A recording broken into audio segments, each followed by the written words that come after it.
네, 샬롬 반갑습니다. 수요 예배에 함께 하신 여러분을 주님의 이름으로 환영하고 축복합니다. 오늘 본문인 시편 147편은 시편 146편부터 150편에 이르는 일명 할렐루야 시편이라고 하는 시편 모음집 중에 하나입니다. 할렐루야라고 하는 말을 너무나 잘 아시다시피 이 시편은 찬양 시편에 속합니다. 하지만 많은 학자들이 이 시편을 두 개의 시가 하나로 묶여져 있다라고 이야기하기도 합니다. 1절과 11절 그리고 12절과 20절 총 20절인 이 시편 147편을 크게 두 개로 구분해서 볼 수 있다라고 여러 가지 이유와 근거를 들어서 이야기하곤 합니다. 하지만 확실히 좀 본문의 말씀을 보면 차이가 나는 것이 1절과 11절의 주제와 또 12절과 20절의 주제가 약간은 다르다는 것을 발견할 수 있습니다. 그래서 오늘 이 수요일 밤에는 1절과 12절 전반부에 해당하는 1절과 12절의 말씀을 통해서 하나님이 우리에게 주시는 하나님의 말씀, 하나님의 메시지들을 한번 살펴보고자 합니다. 오늘 시편 147편의 1절에서 11절에는 두 구절의 말씀이 명령형으로 시작되고 있습니다. 바로 1절과 7절의 말씀인데요. 1절과 7절은 명령형 문장으로 되어 있습니다. 그리고 이 두 구절의 명령은 비슷합니다. 거의 동일하다고 봐도 무방합니다. 그 명령은 다름 아닌 찬양하라입니다. 1절 시작할 때 보면 우리가 너무나 잘 아는 단어인 할렐루야로 시작을 합니다. 할렐루야라고 하는 이 문장은 명령형 문장입니다. 그래서 그 뜻은 하나님을 찬양하라는 뜻인데 이 뜻은 그러니까 하나님을 찬양하시겠습니까? 라고 묻는 것도 아니고 하나님을 찬양해 주시겠습니까? 하나님을 찬양하실래요? 라고 묻는 어떤 부탁의 문장도 아닙니다. 분명히 이 문장은 하나님을 찬양하라는 하나님의 명령, 또 오늘 시편에서는 시인의 입술을 통해서 고백되고 선포되는 명령의 말씀입니다. 오늘 147편의 시인은 분명히 이렇게 시작을 합니다. 하나님을 찬양하라고 명령의 말씀으로 시작을 합니다. 그리고 이어지는 1절의 뒤에 있는 내용을 보면 왜 하나님을 찬양해야 되는지가 나옵니다. 그 이유는 하나님이 선하시기 때문이고 하나님이 아름다우시고 찬양하는 것이 마땅하기 때문에 찬양해야 된다라고 이야기를 합니다. 이어지는 2절과 6절에서는 어떤 하나님을 찬양해야 될지, 하나님을 찬양해야 될 이유들에 대해서 나열하고 있습니다. 하나님께서는 예루살렘을 세우신 분이시기 때문에, 또 하나님은 흩어져 있는 이스라엘 민족, 이스라엘 백성을 다시 모으시고 회복하실 분이기 때문에 찬양해야 된다라고 이야기를 합니다. 하나님은 치유자가 되시고 치료자가 되시기 때문에 우리가 찬양해야 마땅하고, 그리고 하나님께서는 은혜가 많으신 분이시고, 또 하나님께서는 천지 만물을 창조하신 분이시고, 또 하나님께서는 지혜로운 분이시고 공의로운 분이시기 때문에, 하나님은 위대한 분이시기 때문에 우리는 하나님을 찬양하는 것이 너무나 마땅하다라고 말씀하고 있습니다. 우리는 하나님을 찬양할 여러 가지 이유들을 찾을 수 있습니다. 하지만 오늘 이 시편 147편 1절에서 6절의 말씀을 통해서 우리가 분명하게 알 수 있는 것은 어떤 이유가 없더라도, 하나님을 찬양할 어떤 근거나 이유나 그런 조건들이 없다 할지라도 우선 우리는 하나님을 찬양해야 한다는 그 사실을 기억해야 합니다.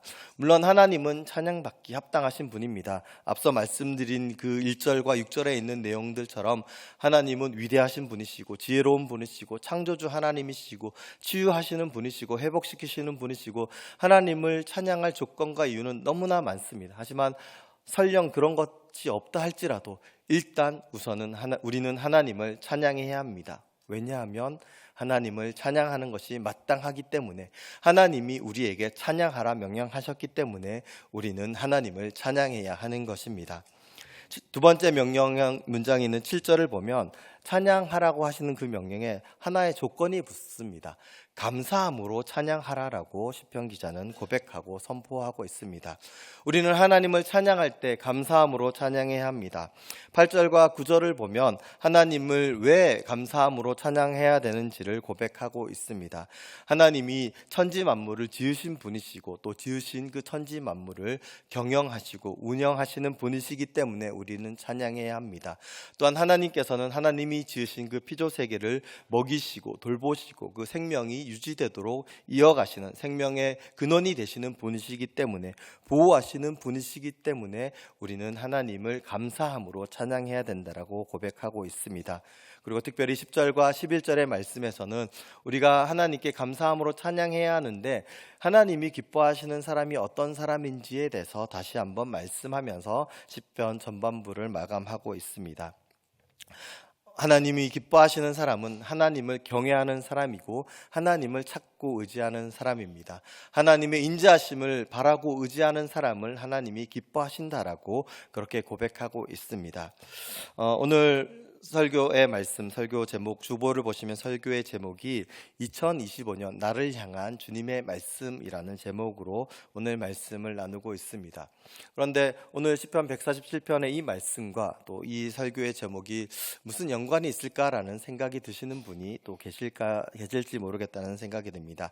사실 오늘 이 시편 147편의 말씀, 특별히 147편 8절의 말씀은 제가 며칠 전 이제 송구영신 예배, 지난 주일 송구영신 예배 때 처음 이 연포교회에 와서 송구영신 예배를 드리고 또 뽑았던 2025년 올해에 제게 주신 말씀이 시편 147편 8절의 말씀입니다. 여러분들도 아마 다 이 말씀 카드 뽑으셨을 거란 생각이 듭니다. 여러분은 이 말씀을 뽑고 어떤 생각이 드셨고 또 어떤 마음이 드셨는지는 잘 모르겠습니다.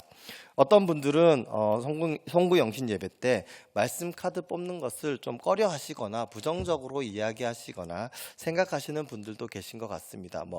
저희 교회뿐만 아니라 그냥 일반적으로 교회를 다니는 많은 분들 가운데 또 특별히 송구영신 예배 때 말씀 카드를 뽑는 것, 또 세상 사람들이 점괘를 뽑듯이 신년 운세를 뽑듯이 하는 것 같아서 별로 마음에 들지 않고 아니라고 생각한다는 그런 분들도 있습니다. 그분들의 생각과 의견을 반박할 생각은 없지만, 제가 개인적으로 생각할 때에 송구영신 예배 때 올해의 말씀, 한 해에 나에게 주시는 나를 향한 주님의 말씀을 뽑는 것은 어떤 의미가 있는지 한번 곰곰이 생각해 보았습니다. 물론 개인적인 생각이니까 다른 의견이 있으신 분들도 계실 수 있겠지만 한번 들어보셨으면 좋겠습니다. 우리는 한 해를 마무리하고 또 새로운 한 해를 시작할 때에 예배로 마무리를 하고 예배로 시작합니다. 그것이 바로 송구영신 예배인데, 이 예배의 자리에서 우리가 하나님의 말씀을 뽑는다고 하는 것은 단순히 기륭화복을 점치는 그런 것과는 차원이 다른 행위입니다.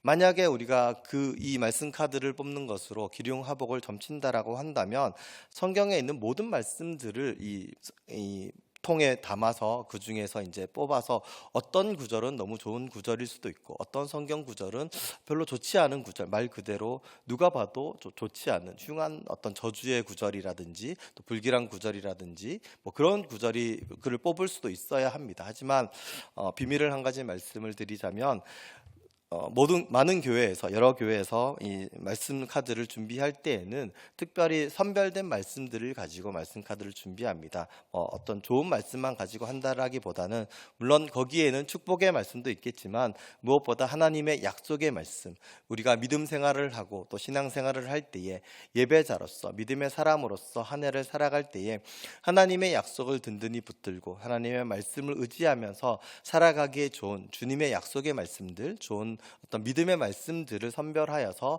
말씀 카드로 준비를 한다는 겁니다. 그러니까 세상 사람들이 점치는 것과 같은 그런 의미가 아니라, 이 말씀 카드를 뽑음으로써 또 한 해를 마무리하고 새로운 한 해를 시작하는 그 예배의 시간에 주님, 내가 올 한 해에도 주님의 말씀을 붙들고 살아가겠습니다라는 그런 믿음의 고백, 그런 믿음의 행위가 말씀 카드를 통해서 한번 상징적으로 나타나는 그런 모습, 그런 행위라는 것입니다. 물론 한 해를 살아갈 때에 단순히 한 구절의 말씀만 가지고 살아가는 것은 아닙니다.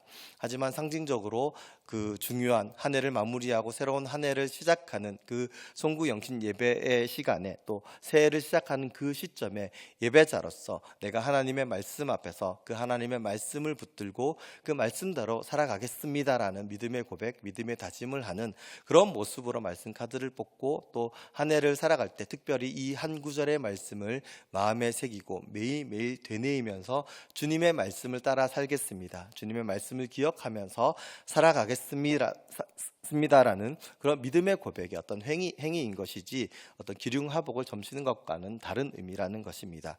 물론 이 한 구절의 말씀으로 살아갈 수는 없습니다. 우리는 이 행위를 통해서 이 말씀 구절을 마음에 새기는 삶을 통해서 매일매일에 또 주님의 말씀을 묵상하고 또 매주일 주의 말씀을 경청하고 주님의 말씀에 주목하고 주님의 말씀을 통하여서 그 뜻을 헤아리고 그 뜻대로 살아가겠노라고 다짐하고 결단하고 순종하면서 살아가는 것이 믿는 사람의 마땅한 삶의 모습, 말씀을 따라가는 삶의 모습일 것입니다. 그래서 우리들이 이 말씀 새 송구영신 예배 때 뽑는 이 말씀을 통해서 우리의 마음을 새롭게 하고 다짐하는 그런 의미가 더 크다는 것입니다. 사실 저도 오늘 시편 147편 8절의 말씀을 뽑고 너무 감사한 마음이 들었습니다. 말씀을 전하는 자리에서 개인적인 어떤 이야기들을 즐겨 하는 편은 아니긴 하지만 오늘은 이제 부임의 설교이고 처음으로 인사드리는 자리라서 한 가지 말씀을 드리고 싶은 것은 왜 제가 이 말씀을 보고 되게 감사한 마음이 들었고 또 하나님께 감사의 기도가 절로 나왔는지 잠시 나누고자 합니다. 사실 최근에 여러 가지 상황들과 개인적인 일들이 있었는데 특별히 저의 어떤 상황과 컨디션 가운데에서 좀 저의 의지와 저의 원함과 다른 어떤 상황들이 있었습니다. 제가 좀 눈이 좀 나쁩니다. 시력이 좀 나쁜 편인데 그래서 이게 뭐 예전부터 시력이 썩 좋은 편은 아니었지만 최근 몇 년 사이에 좀 급격히 좋지 않아져서 예전에 너무 당연하게 했던 것들, 익숙하게 했던 것들이 불편하게 되고 어려워지는 그런 경험들을 했습니다. 그래서 처음에는 하나님께 좀 하소연하기도 하고 또 하나님 좀 고쳐주십시오. 왜 내가 이런 일을 겪어야 됩니까? 라고 기도하기도 했었습니다. 그 기도는 때를 쓰는 기도로 변화하기도 했었고 또 하나님께 너무 답답함을 토로하는 기도이기도 했습니다. 하지만 제 입장에서는 하나님이 여전히 묵묵부답으로 응답하셨기 때문에 정말 그 뜻을 알 수 없어서 답답한 채로 좀 불편한 상황과 또 나빠지는 컨디션을 감내해야 되는 그런 시간들을 겪게 되었습니다. 여전히 하나님이 부르신 그 부르심을 따라서 맡겨진 사역들은 감당해야 하는데 내가 할 수 있는 것들이 너무나 없고 또 예전에 너무 익숙하고 너무나 당연하게 했던 것들, 어렵지 않게 했던 것들이 곤란해지고 어려워지고 또 다른 방법들을 강구해야 되고 찾아야 하는 그런 과정들을 겪으면서 몇 년이 지나고 나서야 문득 깨닫게 되었습니다. 하나님이 나를 훈련하시고 단련하시기 위해서 또 내가 어떤 상황과 형편 가운데서라도 하나님의 뜻을 구하고 또 하나님께 기도하고 하나님을 의지하고 또 무엇보다 맡겨진 그 사명을 감당하기 위해서 애쓰고 노력하라는 그런 의미로 나에게 이런 시련을 주셨구나라는 것들을 깨달아 알게 되었습니다. 또 그런 마음으로 또 지난 한 해를 보내고 또 감사하게 또 올해 또 연포교회 부임하게 되었을 때에 또 이 말씀을 뽑았을 때 하나님이 올해에 정말 나에게 주시고자 하시는 그런 축복의 말씀이구나, 약속의 말씀이시구나, 나의 기도를 외면하지 않으시고 들으셨구나, 또 그것을 응답하시기 위해서 나를 이곳에 보내셨구나라는 그런 믿음의 고백들, 감사의 고백들이 절로 흘러나와서 너무나 감사한 마음에 왈칵 눈물이 날 뻔한 정도로 너무나 감사한 말씀이었습니다. 사실 이 구절은 최근에 많은 사람들이 부르는 비준비하시네라는 복음송의 가사이기도 한데요. 그래서 주님께서 구름으로 하늘을 덮으시고 또 땅을 위해서 비를 준비하시고 산에 풀을 자라게 하시는 도다라는 이 축복의 말씀과 같이 나의 삶을 통해서 나의 기도를 들으시고 하나님의 나라를 위해서 나를 사용하시겠다는 그런 약속의 말씀이구나라는 그런 확신을 할 수 있게 되어서 너무나 감사한 순간이었습니다. 그래서 혹여나 또 말씀드린 김에 한 가지 양해의 말씀을 드리자면 제가 이제 교회에서 이제 성도님들을 잘 알아보지 못하는 경우들이 종종 있을 수 있습니다. 제가 눈이 좀 나빠서 그런 거지 결코 오해하지 않으셨으면 하는 게 머리가 나빠서 여러분들을 잘 기억하지 못한다거나 얼굴을 빨리 익히지 못해서 머리가 나빠서 그런 게 아니라 정말 눈이 좀 좋지 않아서 정말 알아보지 못한다거나 인사드리지 못하는 경우들이 가끔 있을 수 있습니다. 그래서 그런 경우를 대비해서 최대한 모든 분들에게 인사도 잘하고 또 늘 밝은 모습으로 다니려고 하는데 그러나 간혹 이제 그런 오해를 받는 경우들이 있어서 미리 첫 부임 설교하는 이 자리에서 양해를 구하고 또 그런 오해를 하지 않아 주셨으면, 그래서 혹여라도 그런 것으로 인해서 마음의 상함이나 또 오해를 하셔서 또 상처받는 분이 없었으면 하는 마음으로 이런 이야기들을 나눕니다. 사실은 머리가 나빠서 그런 게 아니다라고 말씀을 드렸을 때, 네, 이런 반응이 나오기를 기대하고 얘기를 했는데 너무나 조용해서 약간 당황했습니다. 말씀을 마무리하도록 하겠습니다. 여러분은 어떤 말씀을 뽑으셨습니까? 혹시 그 말씀이 여러분 마음에 쏙 드는 말씀이셨습니까? 아니면 여러분 마음에 좀 내키지 않는 말씀, 불편한 말씀이실 수도 있습니다. 하지만 나의 마음에 드는 말씀이든 좀 불편한 말씀이든 분명한 것은 어떤 말씀이든지 간에 하나님이 우리에게, 나에게 주신 말씀이라는 것은 분명합니다. 그 말씀이 다소 불편하다면 그 말씀을 통해서 하나님이 나에게 전하고 싶은 하나님의 마음, 하나님의 뜻하심, 특별히 2025년 한 해 동안 나를 통해서 이루어 가시고자 하시는 하나님의 선하신 계획하심이 있다는 것을 기억하시고 믿음으로 아멘으로 순종하는 저와 여러분이 되시기를 소망합니다. 너무나 마음에 쏙 드는 말씀이시라면 감사한 마음으로, 기쁜 마음으로 그 말씀을 마음에 품고 매일매일 그 말씀을 상고하시면서 주님의 말씀대로 살아가겠노라고, 주님의 말씀으로 더불어 살아가겠노라고 고백하는 저와 여러분이 되시기를 간절히 소망합니다. 오늘 시편의 시인이 고백한 것처럼 시편의 말씀과 같이 우리는 하나님을 찬양하며 살아가야 합니다. 그 어떤 이유나 그 어떤 조건이나 어떤 찬양할 근거를 찾는 것이 아니라 하나님이 명령하셨기 때문에, 하나님이 말씀하셨기 때문에 일단 우선 우리는 하나님을 찬양하고 하나님을 경배해야 합니다. 아무런 이유가 없다 할지라도, 아니 찬양하지 못할 그런 상황과 형편이라 할지라도 그럼에도 불구하고 우리는 하나님을 찬양하고 하나님께 영광을 돌려야 하는 것이 마땅합니다. 하나님은 선하신 분이시고 아름다운 분이시고 찬양받기에 마땅하시고 합당한 분이시기 때문에 그러합니다. 또한 우리는 매일매일의 삶 속에서 하나님께 감사의 고백을 드리는 우리들이 되기를 간절히 소망합니다.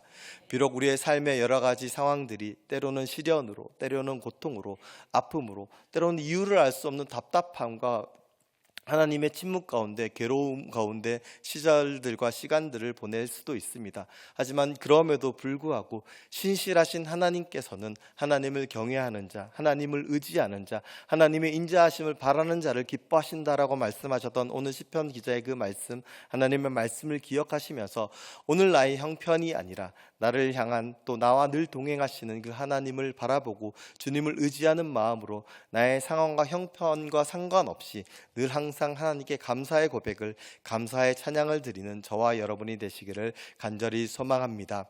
우리가 올 한 해 매일매일의 삶 가운데 하나님의 말씀을 붙들고 살아가는 말씀의 사람들, 믿음의 제자들이 되었으면 좋겠습니다. 기도의 자리를 지키고 기도하는 하나님의 사람들, 기도의 사람들이 되었으면 좋겠습니다. 무엇보다 우리가 드리는 예배, 하나님이 기뻐 받으실 그 예배의 자리를 사모하는, 또 삶의 자리에서도 삶의 예배자로 나아가는 우리들이 되었으면 좋겠습니다. 그것이 하나님이 우리를 향한 하나님의 마음이고 하나님이 기뻐하시는 그 기뻐하심을 우리가 기억하면서 올 한 해를 살아가는 저와 여러분이 되시기를 간절히 소망합니다. 우리가 그렇게 한 해를 살아갔을 때, 말씀으로, 기도로, 예배로 올 한 해를 살아갔을 때에, 2025년 그 한 해를 마무리하는 그때에 한 해를 되돌아보았을 때 다시 한번 우리에게 준 이 말씀의 카드를 꺼내 들고, 정말 하나님이 나에게 약속해 준 이 말씀을 다 이루셨구나, 말씀에 순종하고 말씀을 따라 살겠노라고 고백했던 그 고백들을 다 들어주셨구나.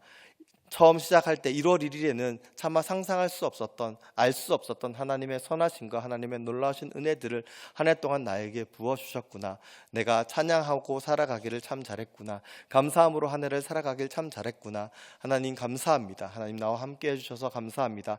하나님 덕분에 올 한 해 무사히 또 감사함으로 은혜로 살았습니다라는 고백을 하는 저와 여러분이 되시길, 그래서 2026년 새로운 한 해를 맞이하는 그때에도 또다시 하나님의 말씀을 붙들고 또 주님과 동행하는 저와 여러분이 되기를 기대하는 마음으로 올 한 해 주님과 더불어 살아가는 우리 연포교회가 되기를 간절히 소망합니다.